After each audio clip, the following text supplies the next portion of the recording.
বড় খবর, big breaking news.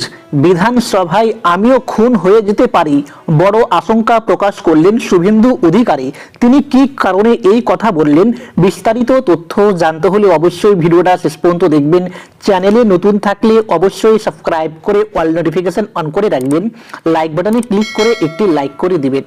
বিধানসভায় আমিও খুন হয়ে যেতে পারি, এমনটাই আশঙ্কা প্রকাশ করলেন শুভেন্দু অধিকারী।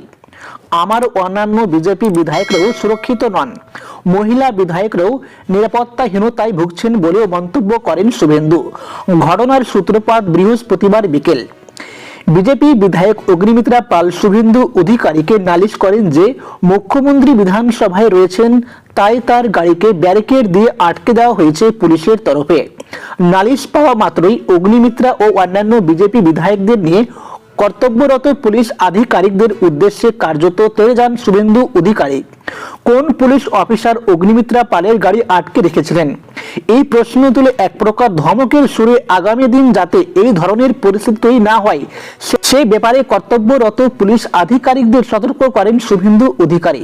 ঠিক যখন বিধানসভা চত্বর থেকে বিধানসভা 2 নম্বর গেটের দিক শুভেন্দু অধিকারী ও অন্যান্য বিজেপির বিধায়করা বেরোনোর সময় মুখ্যমন্ত্রী কনভয় বিধানসভা ছেড়ে যাওয়ার সময় চোর চোর স্লোগান শুরু করেন শুভেন্দু অধিকারী। তার সঙ্গে গলা মেলান অন্যান্য বিজেপির বিধায়করাও। এরপরই অভিযোগ উঠে যে বিধানসভার একাংশ কর্মী শুভেন্দু অধিকারী ও বিজেপি বিধায়কদের দিকে তেড়ে যান, কুরুচিকর মন্তব্য করেন। সেই কর্মীরা গুন্ডামি করেন বলেও চাঞ্চল্যকর অভিযোগ করেন শুভেন্দু অধিকারী।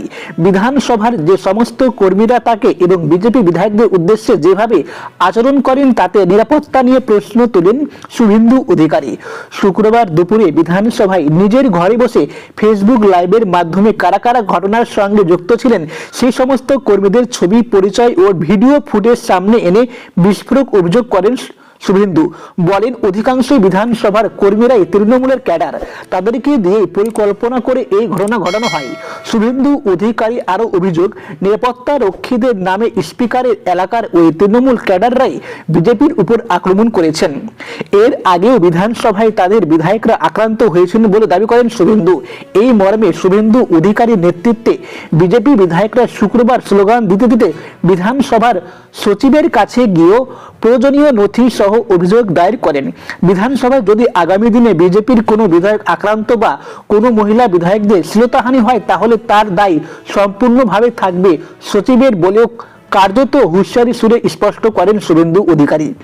একই অভিযোগকে সামনে রেখে হেয়ার ইস্টি থানাতে বিজেপির মহিলা বিধায়কদের তরফে অভিযোগ দায়ের করা হবে বলেও বিজেপির পরিষদীয় দল সূত্রের খবর।